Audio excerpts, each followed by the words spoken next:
What's going on, everyone? Welcome to Full Send SRT and welcome to the first ever episode of Everything You Need to Know. Everything you need to know! The series where we talk about everything you need to know about the latest and greatest muscle cars and muscle SUVs in American racing. But in all seriousness, guys, this is my new series inspired by Donut Media. Shout out to my guys over at Donut Media, one of my favorite channels on YouTube. Make sure to go check them out. But this series is going to be based around everything you need to know about certain vehicles, new and old. Now in today's episode, we are going to be covering the latest and greatest muscle SUV and maybe the best muscle SUV ever produced.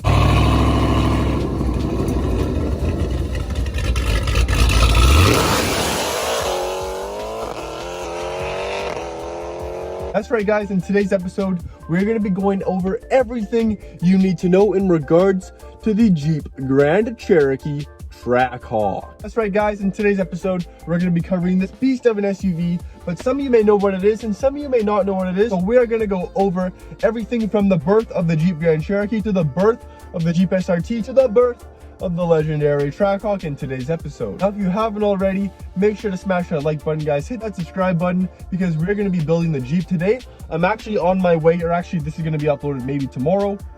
Anyways, today I'm going to be going over to my guys over at Acceleration Auto to get something done to my Grand Cherokee Trackhawk, so you're going to want to stay tuned for that. Without any further ado, let's get right into everything you need to know about the Jeep Grand Cherokee Trackhawk. So as you may know, Jeep has been making SUVs since the dawn of time. In the late 1900s is when they came out with their Jeep Wrangler, and then they progressed to a more of a family vehicle, the Jeep Grand Cherokee. Now, they've always had V6 and V8 models such as the 5.7 Hemi, but in 2006 is when they really stepped it up performance-wise with the brand new Wk1 Jeep SRT. Is that a supercharger? The Jeep SRT Wk1 had a 6.1 liter naturally aspirated V8 Hemi pumping out 425 horsepower and doing 0 to 60 in under 5 seconds.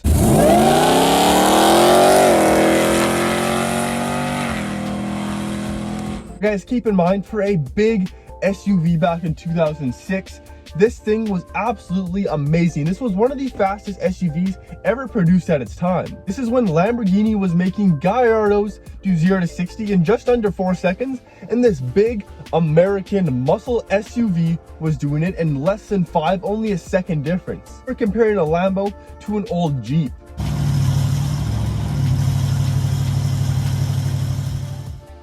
Watch yourself.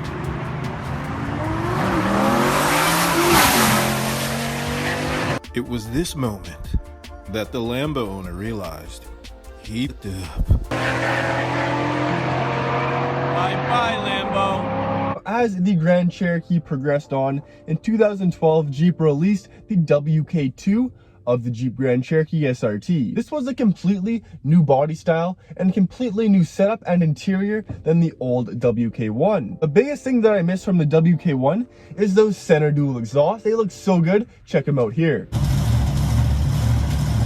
But in 2012, like I said, they got the new facelift, and that's ultimately what the Trackhawk is based upon right now. But we'll save that for later. Let's cover more of the WK2. So in 2012, they released the Wk2 SRT, and then they kept that body style pretty much up until 2017, where they came out with the Wk2 facelift. The W2K facelift featured a brand new front grille and an overall cleaner and more sleek line of the SRT. Now, it is still on the same platform known as the WK2, and the WK2 platform is actually based off the Mercedes ML platform. That's why if you drive one of these Jeep SRTs and then you drive an ML, it feels very similar. But like I said, in 2017, the Jeep Grand Cherokee SRT got its facelift, and then in 2018, that's when we got the Jeep Grand Cherokee Trackhawk. But wait, let's back it up 1 second here. In 2015, Dodge released the Hellcat engine, and it was a 6.2 liter supercharged V8. Now guys, this supercharged V8 made over 700 horsepower. That's right, guys, to the crank, it made 707 supercharged horsepower, going from 0 to 60 in around 3.7 seconds.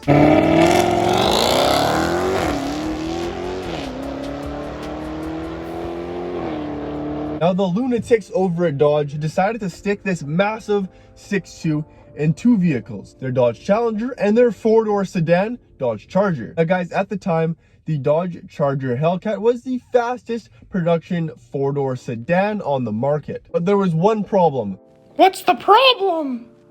The Challenger and the Charger would spin till about 4th gear. That's right guys, the Challenger and the Charger could not hook up with all that horsepower, especially with the stock wheels and rubber that they gave you when you bought one. Dodge was like, we're gonna give you 707 horsepower and a 3.6 second 0 to 60, but we're gonna give you the absolute worst tires and the cheapest tires we can find. We're gonna throw 275s on a 700 horsepower drag racing vehicle.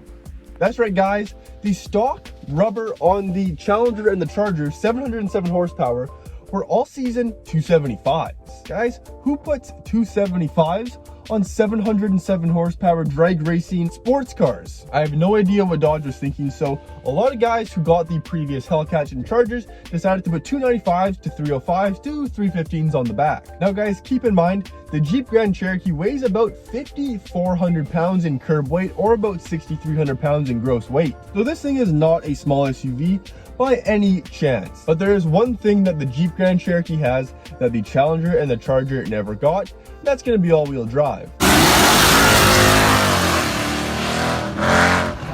That's why everyone went absolutely bananas when the Jeep Grand Cherokee, a 5,400 pound American muscle SUV, did 0 to 60 in just 3.5 seconds. That's right guys, the vehicle I am in today, my Jeep Grand Cherokee Trackhawk, does 0 to 60 quicker than any Lamborghini Gallardo that they made back in the day. Now guys, some of the specs on the Jeep Grand Cherokee Trackhawk is 707 crank horsepower or about 600 to the wheels, Audi R8 V10, but like I said guys, 0 to 60 in just 3.5 seconds and a top speed of 180 miles an hour in a SUV. Now one of the Trackhawk's most impressive stats is doing the standing quarter mile in just 11.7 seconds. That is faster than the majority of stock supercars today. So let's go over bang for your buck.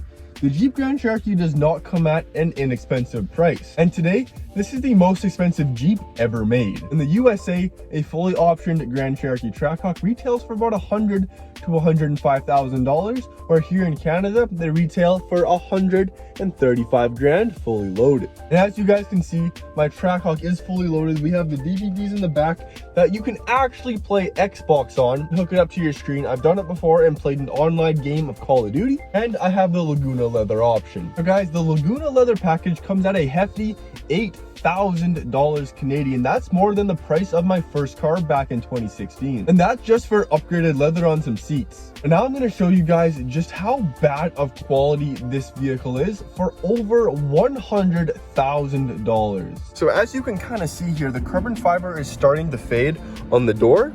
And then as we step out and look inside, you can see just how bad the leather is wearing on the front driver's seat. That is some very bad quality for over $100,000, the price of a lot of people's, first condos. Now, as we step inside, you can see that a lot of the dials are very wiggly. They have cheap plastic on the screen, and it just looks like they decided to just glue this carbon fiber on, and they didn't do the best of jobs. So guys, if you're looking to get a vehicle like the Trackhawk, you cannot have quality of the interior in mind. You just have to think about the quality of the actual vehicle itself and that engine, because this engine retails for $25,000 to $30,000 brand new just by itself. Overall, it's a very comfortable ride and it's a nice place to be. I mean, this is the drag racer's perfect daily driver. We have a track mode, we have a sport mode, we even have a launch control button. If you go into the infotainment screen, you can actually set where you want to launch when it comes to the RPMs. We also have a snow mode and a tow mode, because I believe this thing can tow upwards of 7,000 pounds. Not even to mention, this is a full-size SUV. You can fit 3 car seats in the back. You can pick the kids up from school. You can, hit the ski hill, load up your canoe or your skis or your snowboard on the top of the Trackhawk. Then when you come back, you can head right to the drag strip and smoke Lambos. Oh. So if your wife or significant other won't allow you to get a 2-door or a 4-door Charger or Challenger because it's rear-wheel drive and you need this for winter and you gotta fit all the kids in the back, the Trackhawk is going to be your next best option. but the absolute most expensive. What's nice is this thing is also very easy but expensive to work on. I know a lot of the other Porsches and Range Rovers are very expensive and hard to work on yourself. So if you guys are looking for a fast, family-friendly muscle vehicle, the Trackhawk is going to be your best bet. But if you guys can't quite shell out the $100,000 for one of these vehicles, we're going to be covering the next best option in the next episode of Everything You Need to Know. So I hope you guys enjoyed today's video. If you did, make sure to hit that subscribe button, guys. Hit that bell notification for future uploads. We are going to be building the hell out of this Hellcat engine in the Trackhawk within the next couple of months, guys. I got a new mod coming for it very soon. We're gonna get some stuff done to the exhaust today, and then I got a bunch of different mods and setups coming to get ready for next summer's drag racing season. But like I said, guys, hit that subscribe button, guys. I really hope you enjoyed today's video. Thanks for sticking around, and we'll see you in the next one. Full Send SRT signing off. Peace.